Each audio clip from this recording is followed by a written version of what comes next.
Assalamualaikum Sobat Novel.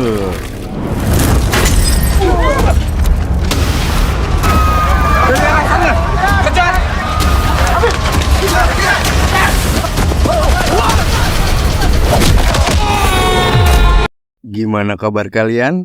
Hah? Lagi nangis nggak punya pacar? Ya sama kayak aku dulu. Wes, pokoknya yang udah subscribe, kudoakan yang jomblo didekatkan jodohnya, yang sudah berpasangan diawetkan hubungannya, dan tentunya bahagia selalu. Amin.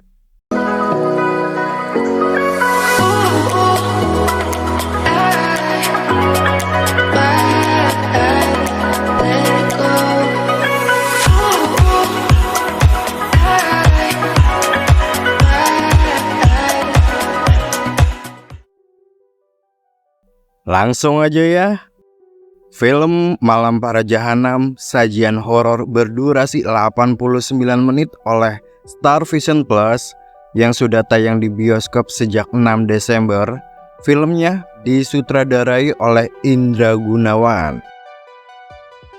Filmnya tuh memulai ceritanya dengan sosok Randy diperankan oleh Haris yang ditemani kawannya si Martin yang diperankan oleh Zoul dan Siska yang diperankan oleh Amel.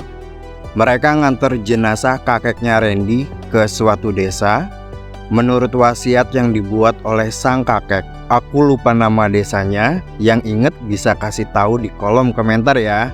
Lanjut lagi, rupanya yang mereka kira perjalanan biasa dan pemakaman biasa ternyata berubah menjadi mimpi buruk ketika mereka terjebak dalam teror dendam para zombie di Malam Para Jahanam. Bisa kebetulan banget ya. Untungnya ada dua sosok warga desa, Marni yang diperankan oleh Maisa dan Dira diperankan oleh Agnini, yang menceritakan kisah kelam berupa konflik antara kelompok pemuda rakyat komunis dan kelompok santri pimpinan Kiai Malik yang diperankan oleh Teddy Syah pada tahun 1965. Kepo nggak? Aku sih tadinya kepo banget, Jer. Dalah, gini ya, awalnya ekspektasiku tinggi banget, terutama dengan kredibilitas sutradara yang pernah bikin film Dirna Nathan. Terus lagi dikarenakan Malam Para Jahanam menghadirkan sesuatu yang berbeda, yaitu menghadirkan sosok zombie. Biasanya kan film horor Indonesia kalau enggak pocong paling kuntilanak atau tuyul malah. Ya kan? Nah, ide ini buatku sejujurnya sangat menarik dan segar. Namun ekspektasiku pudar dengan cepat ketika plot hole berkali-kali muncul yang pada akhirnya merusak alur kisah filmnya. Ya, keputusan penulis naskah atau mungkin sutradaranya yang mana membuat zombie dapat berbicara normal layaknya manusia bikin aku ngakak kesel sih. Iya, kok bisa begini ya? Mana mungkin zombie bisa ngomong kayak manusia normal itu loh. Padahal film Malam Para Jahanam pada fase awal cukup mampu menghadirkan kisah dengan baik. Ada flashback terkait zombinya, aksi-aksinya yang keren banget, yakin aku serius suka sama aksi-aksinya. Terus lagi seperti saat mengantar jenazah kakek atas permintaan dalam sebuah wasiat, itu cukup masuk akal, namun sesuatu yang terbangun bagus di fase awal itu jadi agak rancu dengan munculnya scene kebetulan demi kebetulan. Dan apa kalian mau aku kasih spoiler? Kayaknya nggak perlu ya. Terus lagi saat kemunculan zombie dan peristiwa di hari-hari berikutnya yang bermunculan, yang jelas selama itu dalam kacamataku kelihatan para tokoh utama terlibat dalam tindakan-tindakan yang nggak logis. Sudah tahu ada zombie, bukannya pulang karena takut diserang, malah sengaja tetap di desa itu. Atas suruhan siapa? Atas suruhan seorang warga. Kalian tetap di sini selama 3 hari selama perang zombie. Ya, urgensinya apa tetap di situ? Ngapain juga nurutin omongan warga desa? Yakin deh, minimal beri penonton sebuah alasan yang begitu kuat. Misalnya nih, contoh aja. Misalnya Randy udah bersumpah sejak awal akan menyelesaikan pemakaman dan hal-hal lainnya selama di desa, apapun yang terjadi. Tapi kalian tonton sendiri saja, alasannya emang gak kuat banget dan ini bikin ganggu banget di aku ya.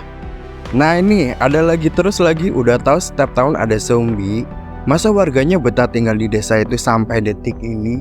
Mikir nggak? Udah mulai pusing belum? Well, kehadiran zombie yang seharusnya membawa elemen ketegangan, bagiku malah terjerat dalam alur yang repetitif. Keputusan-keputusan yang terlihat bodoh dan kurang konsisten dari para karakter utama memberi kesan kalau alurnya terasa sangat dipaksakan. Menurut aku ya, subjektif loh. Ditambah lagi ada momen romantis yang dalam konteks syarat dengan bahaya dan ketegangan malah sengaja dimasukkan dalam film ini. Menurutku nggak perlu ada romansa, juga nggak apa-apa. Ya, menurutku loh. Dalam situasi yang penuh ketegangan dan bahaya, momen romantis harus diintegrasikan dengan hati-hati agar nggak terkesan nggak relevan atau terlalu dibuat-buat. Selain itu, kematian dan peristiwa tragis lainnya tampaknya enggak mendapat respons yang memadai dari warga desa. Pokoknya aneh banget, seenggaknya ada penjelasan apa yang membuat para karakter utama enggak reaktif terhadap kematian kawannya, terus lagi kematian warga di sekitar para warga itu sendiri. Adanya kematian dan aksi gantung diri yang dianggap biasa oleh warga seharusnya diperjelas dan dijelaskan. Mengapa warga bisa begitu antipati? Poin-poin ini menciptakan potensi emosional yang terlewatkan dalam filmnya. Lagi nih, ada beberapa elemen cerita yang terasa enggak tergali dengan baik, seperti pencarian kuburan yang kurang mendapat penjelasan. Bahkan proses pencarian kuburan yang seharusnya disuguhkan ke penonton pada fase akhir itu enggak ada. Yang ada hanyalah kebetulan nemuin kuburannya. Ya, minimal ada clue letak kuburannya atau apa kayak, tapi nggak ada.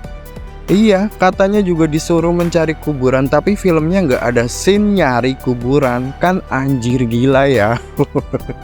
Dengan segala keanehan dan ketidakjelasan itu, penilaian akhirku cuma 2,5 dari 10. Pertama untuk acting yang lumayan, dan keduanya untuk tema yang unik namun kurang berhasil dieksekusi. Setengahnya untuk promo yang berhasil bikin aku ngotot nonton film ini, dan tentunya film ini mungkin meninggalkan penonton dengan perasaan campur aduk kayak aku sih, dimana ekspektasi awal berubah menjadi kekecewaan akibat kekurangan dalam pengembangan cerita. Walau begitu, seandainya kita melihat film ini tanpa perlu dipusingkan oleh ketidaklogisan itu, mungkin pengalaman menontonnya bisa lebih ringan. Terlepas dari kekurangan dalam plot, konsep setan zombie memberikan sentuhan unik dalam menghadirkan elemen horor. Meskipun aku pribadi merasa kecewa dengan plot hole yang mengganggu, tapi bagi kalian yang menontonnya tanpa mikirin ini dan itu, film ini bisa memberikan hiburan yang cukup buat kalian kok. Sejujurnya untuk endingnya sendiri itu sangat nggak masuk akal sama sekali, nggak masuk di otak aku, dan aku ngerasa ini ending paling maksa. Well, ini selera doang dan subjektif. Kalau kamu suka dan nggak setuju, it's okay sama pendapatku. Buat yang udah nonton mungkin bisa tulis pengalaman kalian dan penilaiannya gimana. Makasih yang sudah subscribe, like dan share kalau perlu. Well, sampai jumpa lagi di review berikutnya. Wassalamualaikum, bye-bye.